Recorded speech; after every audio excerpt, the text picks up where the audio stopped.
I'm going to try to answer the question, can socialism transcend capitalism? And obviously,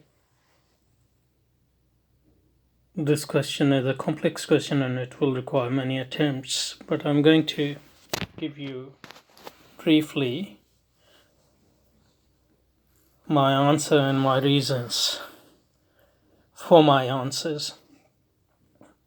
So, can socialism transcend capitalism? And in brief, my answer is no. And before I go into my reasons for this answer, I want to make a few important qualifications. So, when I'm talking about socialism,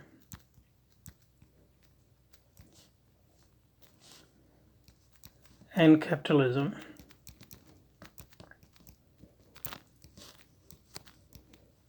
I'm talking about ideal types.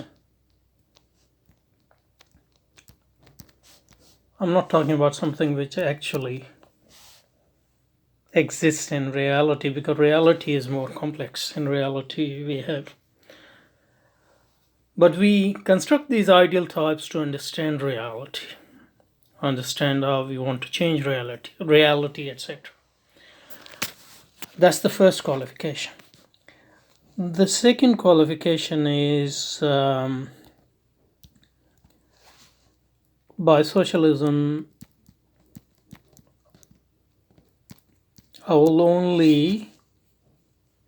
by socialism here I only mean Marxist versions, because socialism is a very old and complex movement, and it has this many different manifestations. So Marxist socialism, that's what I'm concerned about here. And even with Marx, he has at different stages of his life, he held, slightly different views, and obviously there's a question of interpretation. So I'm talking about Marx's socialism, at least one interpretation of it, which I'm going to. So with these qualifications, I'm going to try to answer the question why I think that socialism cannot transcend capitalism. Okay, here goes. In my view, both socialism and capitalism are the product of what I have elsewhere called modernism. And if you remember earlier videos where I tried to talk about modernism, I said that we can understand modernism as having two aspects to it. So, negative aspect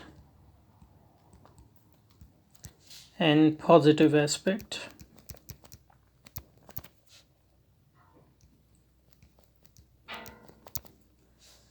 And by negative aspect, I mean modernism as a civilization or as a movement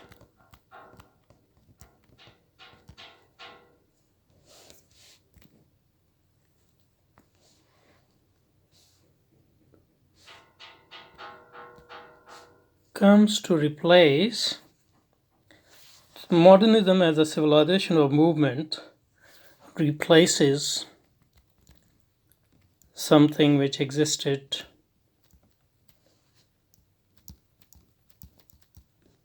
prior to it. And that something which existed prior to it was, call it feudalism,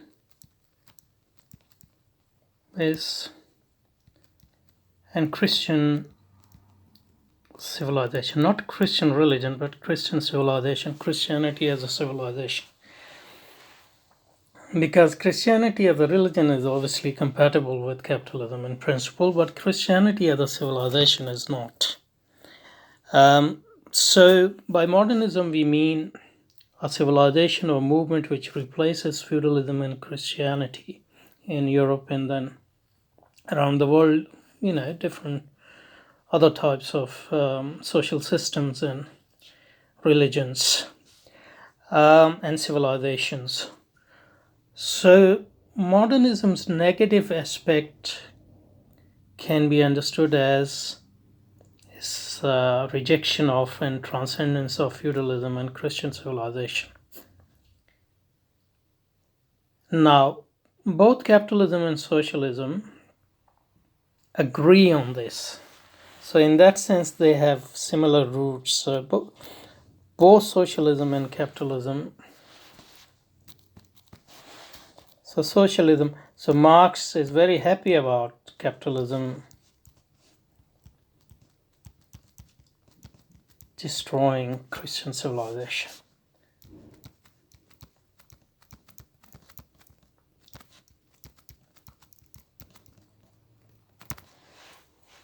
Because as long as Christian civilization is a dominant force, there cannot be any capitalism or socialism.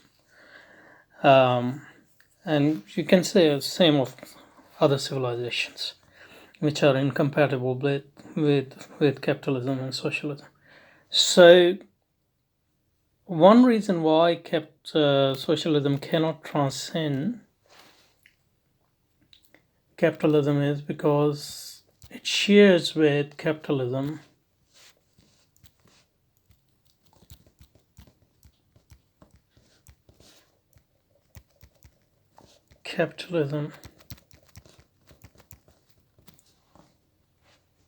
its rejection of non-capitalist civilizations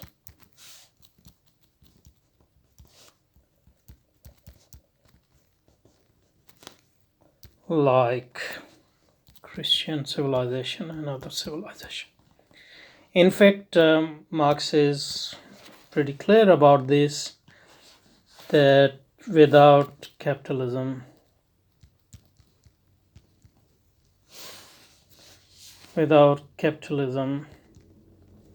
there can be no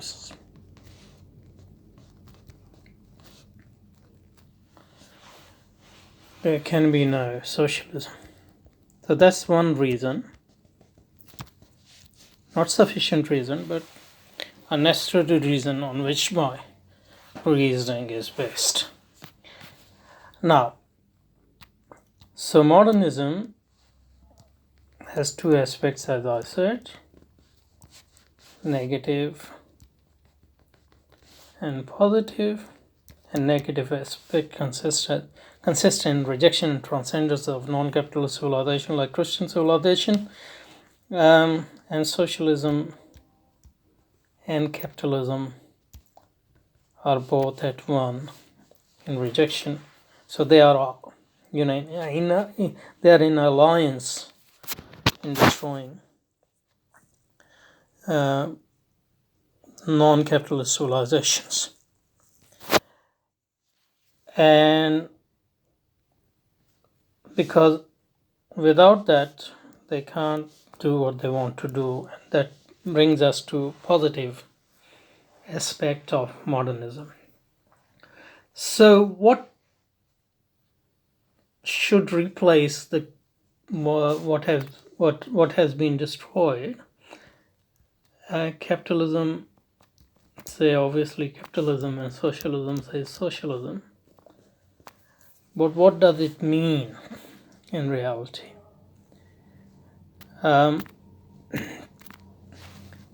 Capitalism wants to overcome scarcity, and that is to be done through accumulation for the sake of accumulation. And that's what capitalism is. Accumulation for the sake of accumulation being the prime guiding force of this new civilization, which we call modernity. And I think socialism in principle agrees with that. It wants to overcome scarcity, and it agrees with capitalism is that the only way to overcome scarcity is to dedicate ourselves and our individual, social, and civilizational energies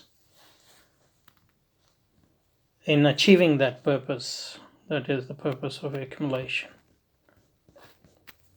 for the sake of accumulation.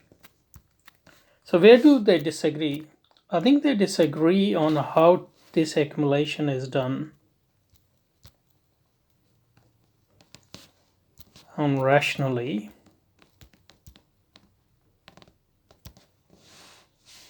and efficiently. That's what rationality means in this context. So, and in a nutshell, here's the major difference or major disagreement. Capitalism says that eventually how we will do this is through stock exchange. So how we are going to accumulate will be decided through a stock exchange. On the other hand, socialism say that this should be done through central planning. That's the major difference between capitalism and socialism. So they agree on that we need a system dedicated to accumulation so that scarcity can be overcome. Capitalism says that this is done through stock exchange. Socialism says it is to be done through central planning. And Marx's basic critique of capitalism is not that its principles are wrong, but it is an inefficient system.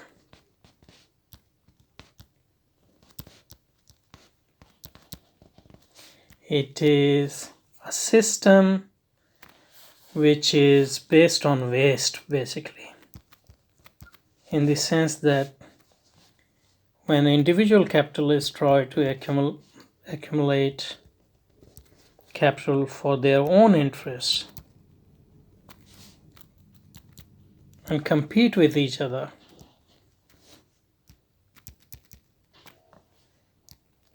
they are fundamentally wasting resources,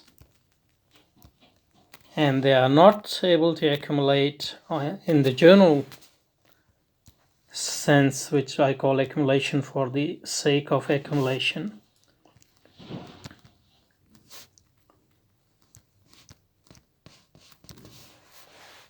As it can be if this is done efficiently. So what is Marx's critique is that in capitalism, individual interests of capitalists interests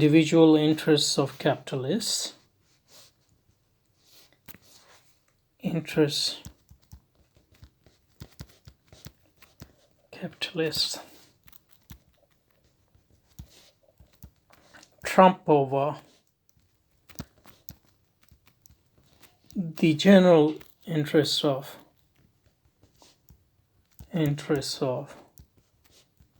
capital. And that's where the waste occurs. So that's why Marxists say we should have central planning where the agents of not the individual capitalists, individual capitalism, but the agents of capital in general will rationally plan to use resources in a way which would lead to the maximization of accumulation. And so that's the basic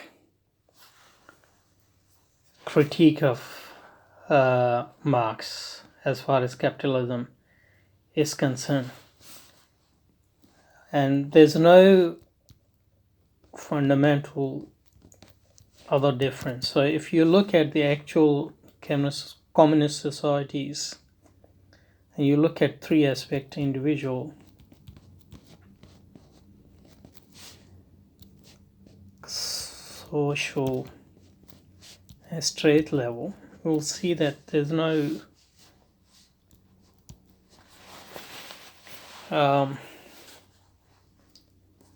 fundamental difference between ideals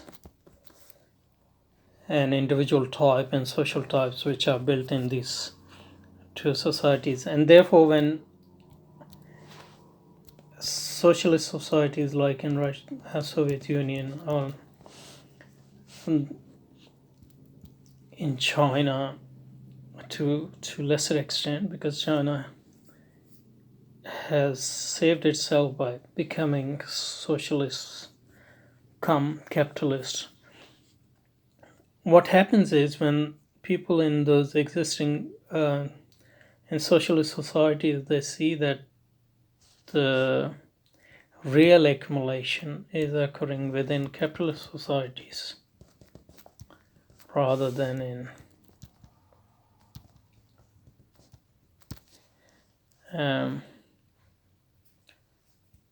socialist societies, they eventually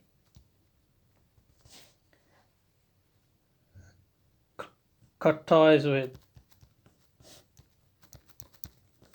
socialism because they can see that, what they have been promised actually is already happening in a capitalist society, at least in their perspective. So that's the reason why I think socialism cannot transcend capitalism. Nutshell, because they basically believe in same values, same system, only they differ in methods in certain to a certain extent. So that's why even if we have a socialist society, things won't be much different from how they are in a capitalist society, because both societies create similar type of individuality, similar type of social values, and similar type of political value. Okay, I'll stop here and we'll pick up these points again in different contexts. Thank you.